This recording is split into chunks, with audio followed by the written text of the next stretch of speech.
Bonjour et bienvenue dans ce nouvel épisode de Rouge et Blanc consacré au CREA Mont-Blanc, le centre de recherche sur les écosystèmes d'altitude. J'ai le plaisir d'accueillir Charlotte Roux, membre de la codirection du CREA Mont-Blanc. Bonjour Charlotte. Bonjour Thierry. Merci de nous accueillir ici dans vos nouveaux locaux qui ont quelques jours, il y a vraiment très peu de temps, vous avez pris possession de ces locaux. C'est l'Observatoire Valo, les Chamoniards l'appelaient le Chalet Valo. Oui, tout à fait. Merci de nous accueillir ici dans ces locaux qui seront inaugurés d'ailleurs en juillet prochain. C'est un peu une avant-première pour nous ici. Merci de nous accueillir. On va faire mieux connaissance. Charlotte, quel a été votre parcours ? Alors moi, je suis arrivée au CREA il y a 3 ans. Je suis diplômée d'une école d'ingénieur. J'ai travaillé pendant 10 ans dans un grand groupe de l'ingénierie. Et en fait, à un moment donné, j'ai eu envie de donner du sens à mon activité professionnelle et d'utiliser mes compétences dans le domaine de l'économie sociale et solidaire.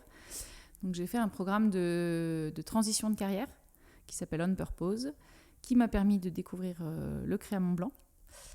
Voilà, le Covid est passé par là, l'envie de quitter la région parisienne. Et voilà, c'est comme ça que je suis arrivée au CREA en tant que responsable du projet de l'Observatoire, donc de rénovation et d'extension des locaux dans lesquels nous sommes actuellement. Et aujourd'hui, maintenant que le projet dont nous allons parler plus tard est terminé, je m'occupe des activités commerciales, du mécénat et de la gestion financière. Vous étiez plus particulièrement attiré par la montagne ? Oui, alors moi je suis originaire du Jura, mais c'est vrai que j'ai passé pas mal de mon enfance dans la vallée, un peu plus bas, près de Pras-sur-Arly. Vous connaissiez donc déjà la région. Oui. On va parler du centre de recherche sur les écosystèmes d'altitude, le CREA Mont-Blanc. Quelle est sa vocation ? Alors le CREA Mont-Blanc, c'est une association de loi 1901 qui a été créée il y a à peu près 30 ans, en 96. Il fêtera ses 30 ans l'année prochaine, par Anne de l'Estrade, qui est donc une scientifique, une chercheuse en écologie, qui est venue dans la vallée pour sa thèse sur le choc Arbaguet, puis qui a décidé de s'installer ici.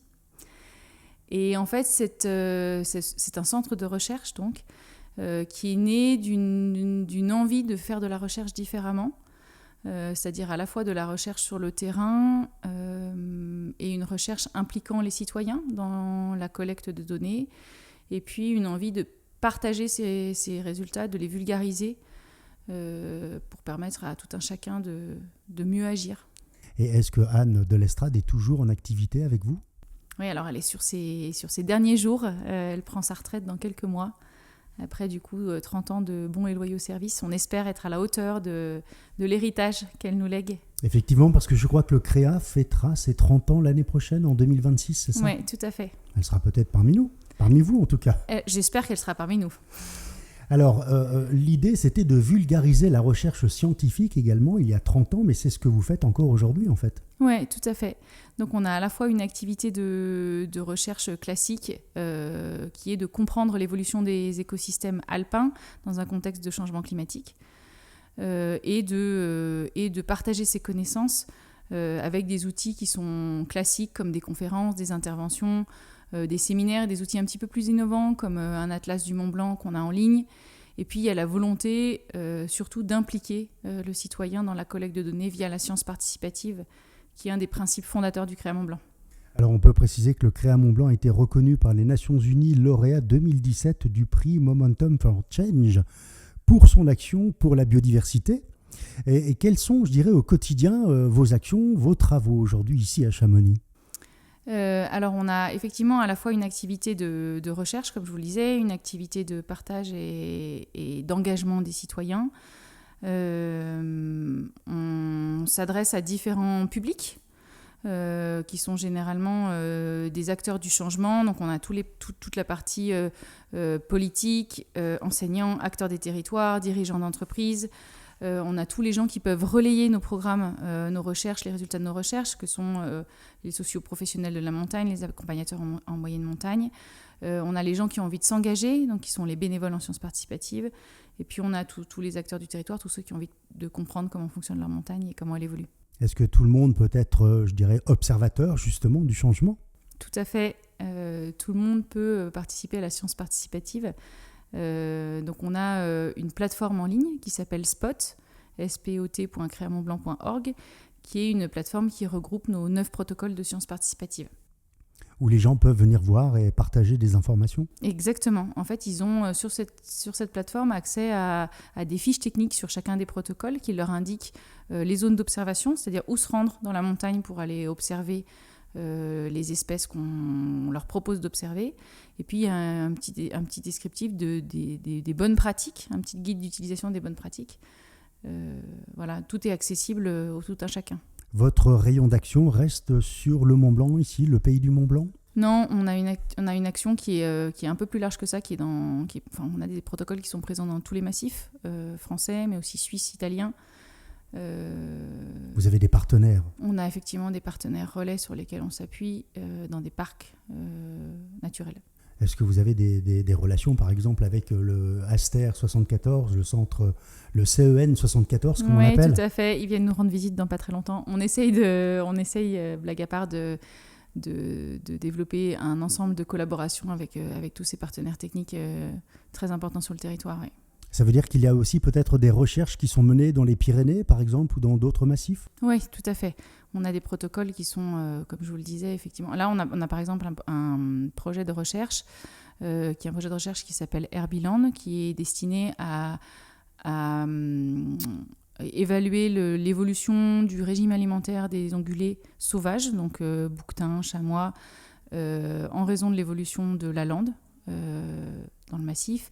Et en fait, c'est un projet qui est mené en partenariat avec d'autres partenaires techniques dans d'autres massifs, comme le massif des Bauges ou le massif de Beldon. On parlera un peu plus tard du changement climatique, évidemment, je dirais, on y reviendra plus en détail. On parlait tout à l'heure de cette recherche scientifique, du fait de vulgariser, de partager les informations. Parlez-nous des sciences sandwich. Alors c'est un événement qui a un franc succès auprès de la population locale. C'est un rendez-vous qu'on donne une fois tous les 2 mois. Et d'ailleurs qu'on espère pouvoir rendre plus fréquent maintenant qu'on a ces locaux flambant neufs. Et en fait, c'est un moment à l'heure du déjeuner où on invite les gens à venir écouter un chercheur qui n'est pas forcément un chercheur du CREA, à parler d'un sujet de recherche quelconque, qui peut être sa thèse, mais qui peut être un autre sujet. Et en fait, c'est généralement sur 1 heure, et il y a une demi-heure d'intervention, puis ensuite des questions-réponses. Et c'est effectivement un format qui marche bien. C'est un format ludique. Exactement. Est-ce que les chamoniards, ici, localement, sont impliqués justement dans vos travaux ? Est-ce qu'ils s'intéressent à ce que vous faites ? Oui, tout à fait. Nos bénévoles les plus fidèles sont des gens qui sont habitants, résidents du territoire. On a de fortes relations avec les collectivités territoriales. On a des subventions de fonctionnement avec les communautés de communes, la communauté de communes de Chamonix, bien entendu. Et effectivement, on développe des projets en partenariat avec eux. Je crois que le département également, le conseil départemental, a participé au financement de ces travaux du Chalet Vallot. Tout à fait, c'est le plus gros financeur public du projet de l'Observatoire. Alors, vous organisez également des learning expéditions pour les collaborateurs des entreprises. C'est une manière aussi de toucher plus largement le public dans les entreprises ? Oui, tout à fait. Ce public-là, en fait, c'est un public qui nous semble important de sensibiliser, parce qu'il y a effectivement un pouvoir d'action, un pouvoir de changement individuel, mais aussi au niveau de l'entreprise, de s'inscrire dans un écosystème de gens qui ont envie de faire bouger les choses, même au sein des entreprises. Et en fait, c'est souvent des gens qui nous contactent, d'abord dans un premier temps pour faire du mécénat de compétences auprès de leurs collaborateurs, parce qu'ils ont envie de permettre à leurs collaborateurs, ce que je vous disais tout à l'heure, de donner un peu plus de sens dans leur quotidien au travail. Donc ça commence souvent par du mécénat de compétences. On emmène des collaborateurs d'entreprise sur le terrain participer à quelques protocoles de recherche. Et puis en fait, ça accroche généralement très bien, le fait d'être en nature, de comprendre ce qu'on fait, ça donne envie de s'impliquer plus. Et donc généralement, la fois d'après, on organise un séminaire d'entreprise où les gens mobilisent une plus grosse partie de leur équipe. On part sur plusieurs jours. On peut faire une nuit en bivouac. Ça peut se combiner avec une propre réflexion sur leur propre thématique dans nos locaux. Ce sera possible du coup dans le nouvel observatoire. Et voilà, c'est l'occasion d'aussi les faire réfléchir sur des problématiques qui leur sont propres. C'est-à-dire que par exemple, ils peuvent venir avec une problématique à résoudre. Et on leur propose de s'inspirer, et ça s'appelle la bio-inspiration, des principes du vivant pour résoudre une problématique d'entreprise. On fait ça en partenariat avec des partenaires, 2 qui sont spécialisés dans la bio-inspiration, une personne qui est une ancienne salariée du CREA Mont-Blanc qui s'appelle Irène Alvarez, et une personne qui s'appelle Christine Ebadi et qui a fondé une organisation qui s'appelle Holomea. Et voilà, on a l'habitude de fonctionner avec un ensemble de partenaires proposer ces Est-ce, prestations. est-ce que vous avez des noms d'entreprises? Je crois qu'il y a des grosses entreprises qui viennent de Paris ou même d'ailleurs, de réputation nationale et internationale, qui viennent participer à ces ateliers.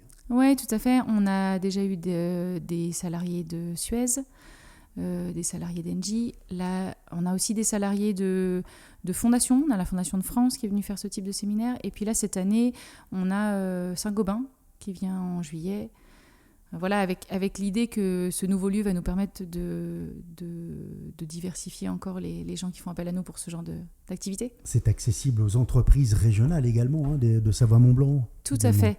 Et alors, on fait aussi des interventions plus courtes et plus simples. C'est-à-dire que, par exemple, là, pour la journée du développement qui est organisée par Somfy en juin, on se rend dans les locaux de Somfy, on fait une intervention, on va expliquer tout ce dont je vous parlais, l'évolution des écosystèmes d'altitude, la science participative, etc., avec dans l'idée derrière d'impliquer les collaborateurs d'entreprise dans nos sorties terrain et de les faire contribuer à cette science participative. C'est du concret, justement. C'est du concret pour eux. Ça doit leur plaire. Ouais, alors, vous êtes combien ici au CREA pour toutes ces activités entre la recherche et les animations, finalement, les ateliers? Alors, on est 12 salariés depuis peu, parce qu'on a été 6-8 jusqu'à pas très longtemps. Et là, en fait...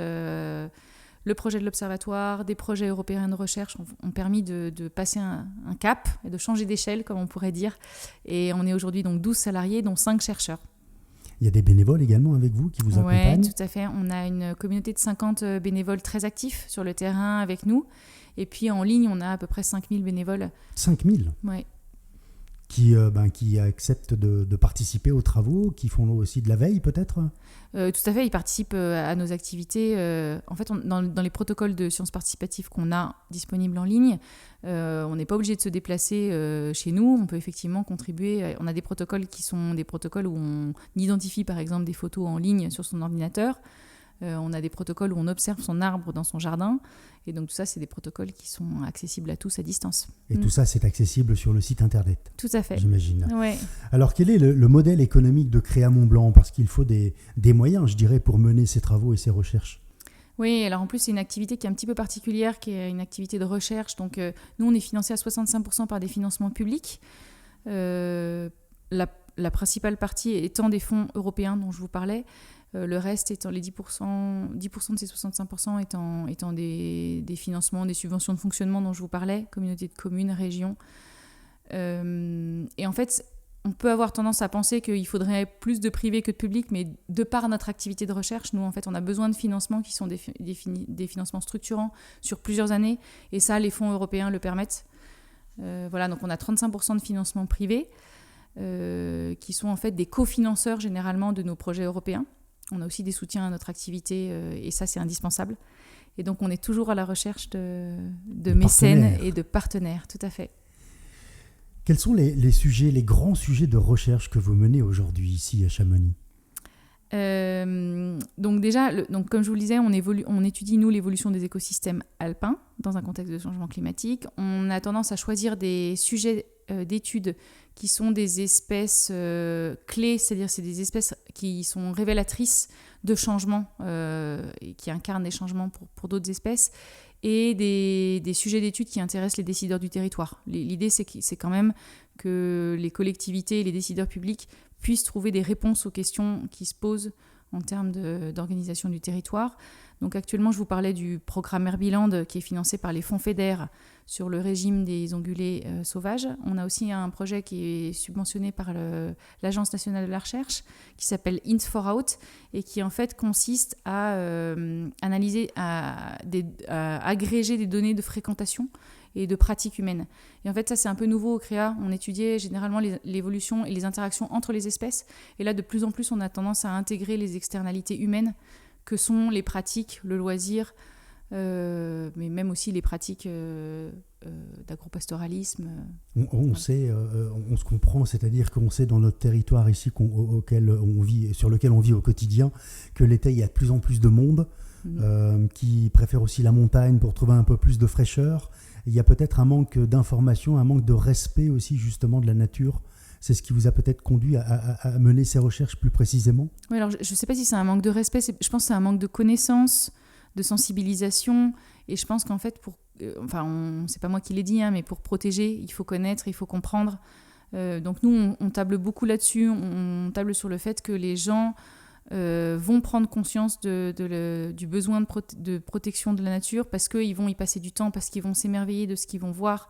Et donc on a tout cet aspect, nous, d'engagement dans l'action en fait, sur le terrain, en nature, d'immersion en nature. Vous avez constaté aussi une augmentation de la fréquentation de ces gens l'été dans nos massifs alpins? Oui, il y a quelques événements qui mobilisent pas mal de monde dans la vallée, oui, tout à fait. Comme quoi, par exemple? Je ne sais pas si je peux le mentionner, mais c'est vrai qu'on a des grands événements sportifs qui ont été un peu sujets à polémique ces derniers temps et qui aujourd'hui s'engagent dans une autre voie parce qu'ils ont pris conscience de la nécessité. D'ailleurs, c'est tous ces pratiquants de la montagne, en fait, je pense qu'ils sont de plus en plus demandeurs d'informations, de connaissances scientifiques.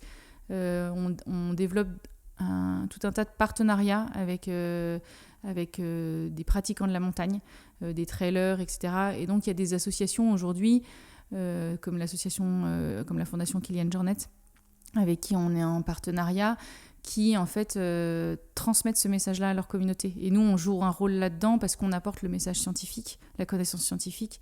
Et donc, on se joint généralement à des événements qu'ils organisent et ça a un fort impact.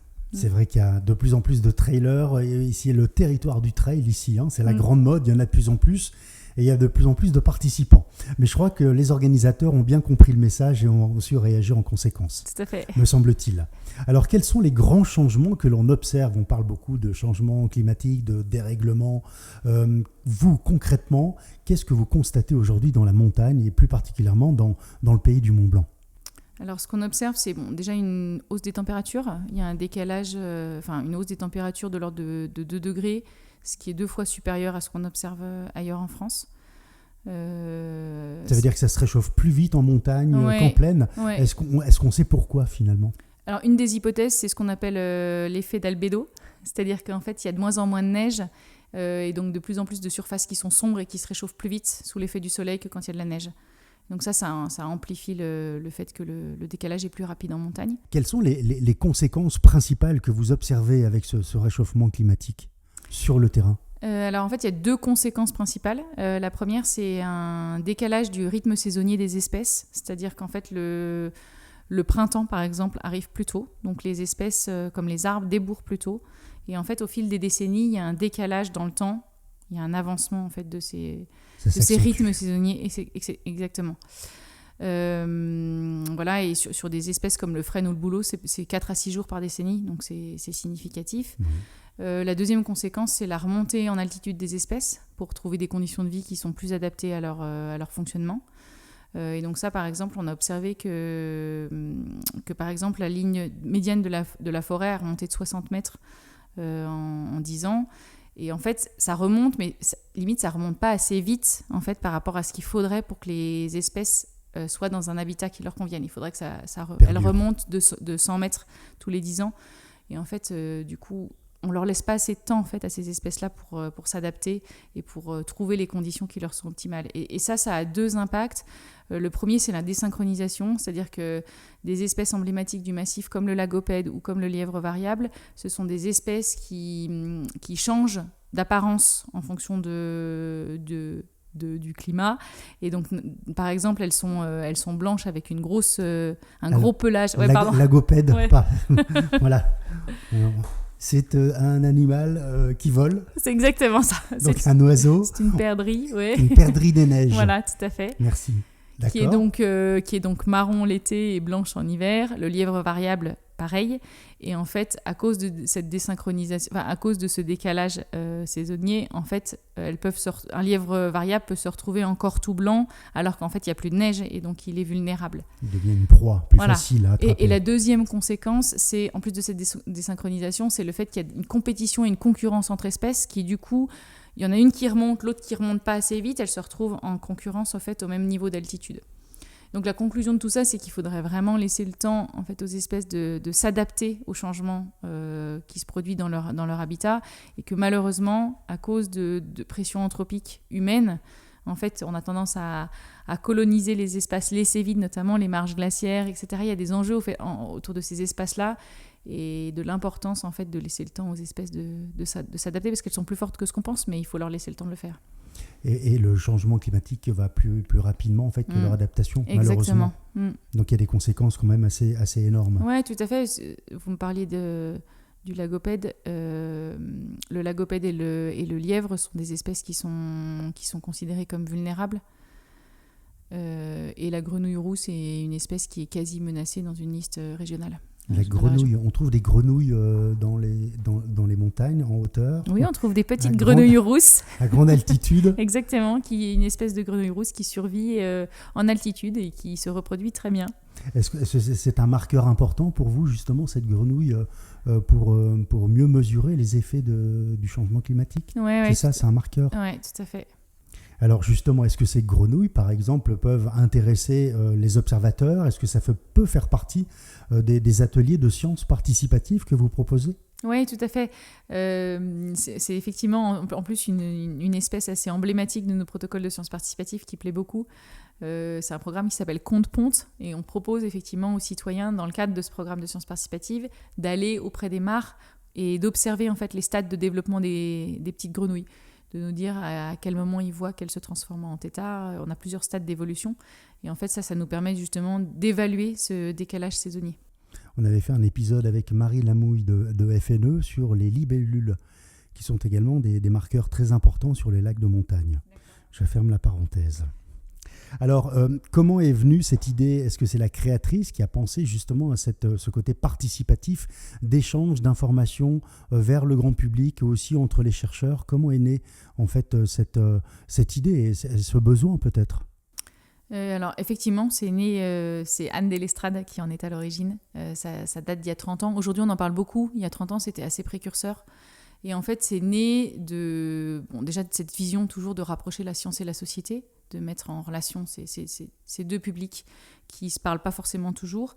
Et puis, c'était vraiment l'idée de se dire il faut faire réaliser ce changement climatique. Sur quoi est-ce qu'on peut le faire réaliser ? Sur quelque chose qui nous entoure tous les jours. Donc c'est les arbres qu'on a dans nos jardins, etc. Et en fait, il ne faut pas juste donner de l'information, on n'est pas en mode descendant, mais il faut vraiment engager les gens. Et en fait, on fait réaliser, c'est ce que je vous disais tout à l'heure, en étant dans l'action, en étant en nature. Et donc, il y avait cette idée de participer à la collecte de données sur le terrain avec les chercheurs. Est-ce qu'il y a 30 ans, on parlait déjà de changement climatique ? Est-ce qu'on avait déjà constaté des changements il y a 30 ans ? Oui, en tout cas, chez les chercheurs, c'était déjà là, oui. Donc, ce n'est pas un fait nouveau de société Non, ce n'est pas un effet de mode. D'accord. Alors, quels sont les programmes phares, justement, que vous menez aujourd'hui ? Alors, le programme phare de la science participative au Créa-Mont-Blanc, c'est Phénoclim. C'est un programme qui a fêté ses 20 ans en 2024 et qui, du coup, consiste à observer le rythme saisonnier des arbres. Ça, c'est le programme emblématique du Créa. Aujourd'hui, on en a 9 et on en a un peu pour tous les publics. C'est-à-dire qu'on en a qui sont dans différentes localisations, comme je vous disais tout à l'heure, qui sont dans différents massifs. On en a qui sont accessibles en ligne. Alors, avec Phénoclim, il y a un second programme phare que vous menez, c'est Wild Mont Blanc. Oui, c'est un programme du coup d'identification d'espèces sur des photos qui sont prises par nos caméras trappe. C'est un programme qui en est à sa 4e campagne et qui est en fait un programme qui a très bien fonctionné, qui est né pendant le Covid. Et de par le fait qu'il soit accessible à distance, il y a en fait des gens de 75 pays qui participent. Il y a eu 2 millions d'observations. C'est vraiment un programme qui marche très très bien. Comment l'information, ces gens, comment vous ont-ils trouvé ou comment ont-ils trouvé la plateforme ? Alors, le programme est accessible sur la plateforme Zooniverse. Nous, on a fait beaucoup de com et ça a été beaucoup relayé aussi par les autres acteurs de la science participative. Est-ce que vous apprenez des choses peut-être justement par ces remontées d'informations sur le terrain du public ? Oui, tout à fait. Alors, c'est vraiment le but de la science participative, c'est vraiment de collecter des données. C'est-à-dire que c'est important pour nous d'avoir une masse suffisamment importante de données, parce que statistiquement, c'est comme ça qu'on en tire des conclusions. Donc, oui, c'est pas juste pour sensibiliser les gens, on a besoin, nous aussi, de ces résultats-là. Donc, en fait, vous vous adressez au grand public partout, pas simplement ici dans le pays du Mont-Blanc, mais dans tous les massifs, les différentes montagnes, hein, c'est ça ? Oui, tout à fait. Toute la France. Oui. Gros succès. Donc, est-ce qu'il y a aussi d'autres projets en lien avec des activités d'engagement citoyen et de diffusion que vous menez. Oui, tout à fait. On mène au Créa Mont-Blanc depuis plusieurs années des projets sur le tourisme scientifique. Parce que c'est un prolongement en fait, de cette science participative, de dire qu'en fait on peut non pas ramener plus de tourisme sur le territoire, mais faire changer de regard sur les touristes, aux touristes qui viennent dans nos régions. Et du coup se monte en ce moment, est en cours en ce moment, un projet financé par les fonds européens, le FEDER, un projet en collaboration avec le jardin botanique de Champellac qui s'appelle Floralp. Et en fait, on a avec eux un projet de créer un itinéraire de sciences participatives qui permettent de proposer plusieurs points d'observation sur cet itinéraire et qui en fait soit un itinéraire alternatif autour du Mont Blanc classique dans une version plus responsable, plus durable, scientifique et immersive. Alors, qu'est-ce que vous faites de toutes ces données que vous collectez, toutes ces informations, à quoi servent-elles ? Elles cherchent à alimenter nos résultats de recherche. Nous, derrière, on fait des publications dans le cadre des études que l'on mène, dans différentes revues, comme Wildlife Biology. Et puis, on met en ligne les résultats de nos recherches sur un atlas du Mont Blanc qui permet, en fait, par différentes portes d'entrée, que ce soit une carte, que ce soit par espèce, de visualiser, en fait, les impacts de ce changement climatique grâce aux résultats de nos études. Charlotte, si on parle de tourisme scientifique, on peut dire qu'ici à Chamonix, ça prend tout son sens. Chamonix, capitale de l'alpinisme, qui a des visiteurs presque toute l'année venant du monde entier pour faire du tourisme, mais aussi du tourisme scientifique peut-être aussi, non ? En tout cas, c'est nous ce qu'on essaye de développer.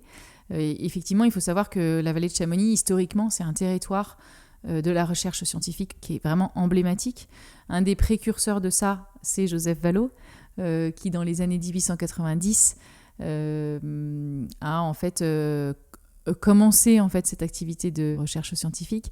Et en fait, ça a été le premier à passer plusieurs jours au sommet du Mont Blanc.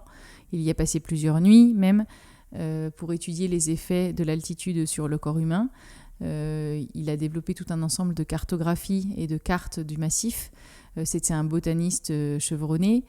Autodidacte, c'est vraiment un personnage qui est emblématique dans la vallée et dont nous on est les héritiers au Créa Mont-Blanc puisqu'on occupe ces locaux.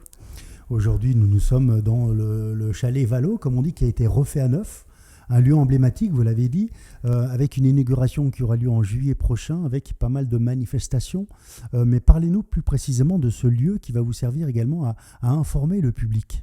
Oui, tout à fait. Donc ce projet, il est né d'une envie de rendre au territoire en fait ce lieu qui historiquement était accessible à tous, puisque Joseph Vallot y invitait un certain nombre de personnes, de scientifiques de diverses disciplines, et qui en fait c'était un haut lieu d'interaction sociale. Et en fait, il y avait vraiment cette volonté de rendre à nouveau ce lieu ouvert à tous.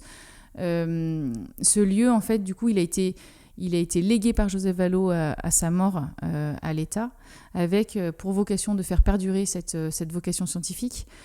Et en fait, il a été en 2013 l'occasion d'une mobilisation chamonniarde, et même plus que chamonniarde en fait, pour faire perdurer justement cette vocation scientifique. Est-ce qu'on peut dire en quelque sorte que le refuge Vallot a servi justement la cause du tourisme scientifique avec Joseph Vallot ? Alors, Joseph Vallot, c'est effectivement un scientifique emblématique de la vallée de Chamonix, qui a été le premier à mener tout un tas d'études dans le massif, notamment le premier à construire à 4350 mètres un laboratoire unique en son genre qui s'appelle l'Observatoire Vallot, à y associer un autre refuge au niveau des Grands Mulets, pour pouvoir mener, pour la première fois, ça n'avait jamais été fait avant, des études sur le gradient d'altitude. Et en fait, c'est le fait d'observer les mêmes phénomènes à différentes altitudes, donc une tout en haut du Mont Blanc, une au niveau du refuge des Grands Mulets et une à l'Observatoire Vallot dans lequel on se trouve aujourd'hui. Sur le corps humain, les effets pas uniquement. De l'altitude. Ouais, voilà, les effets de l'altitude sur le corps humain, mais pas que, en fait. C'est-à-dire qu'il a observé aussi l'évolution des espèces, en fait, et le comportement des espèces à différentes altitudes. Et c'est ce que fait aujourd'hui le Créa Mont-Blanc, en fait. Donc la boucle est bouclée puisqu'on se trouve ici dans le chalet Vallot, ouais. Un lieu emblématique qui a été préservé selon la volonté justement de Joseph Vallot. Quand il est décédé, en fait, il a légué ce lieu à l'État avec la vocation de faire perdurer cette mission scientifique.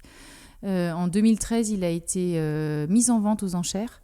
Et en fait, il a été l'occasion d'une mobilisation chamonniarde et même nationale assez importante qui a en fait amené la commune de Chamonix à le racheter en 2015. Voilà, et en fait, donc le Créa Mont-Blanc l'occupait depuis 2002. Et en fait, à partir de 2015, a commencé du coup à naître et à germer l'idée de rénover ce lieu pour le rendre accessible à tous et l'ouvrir au public. Pour en faire un lieu tourné autour de la science, mais ouvert, comme c'était le cas à l'époque de Joseph Vallot. On peut dire que ce chalet Vallot fait partie du patrimoine de Chamonix, mais plus largement du patrimoine montagnard, en fait. Oui, tout à fait. C'est vraiment c'est un lieu qui a été racheté par la commune de Chamonix en 2015 et mis à la disposition du Créa Mont-Blanc via un bail amphithéotique administratif qui a été signé fin 2022.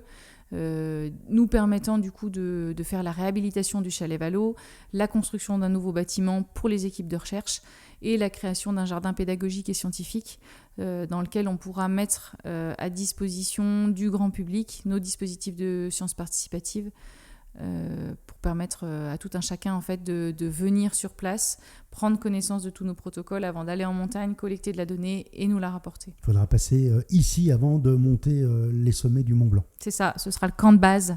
Le camp de base, le camp numéro 1, et qui sera marqué aussi par l'inauguration au mois de juillet avec 3 journées pleines d'informations, d'animations également pour vulgariser tout votre travail et toute cette recherche. Oui, tout à fait.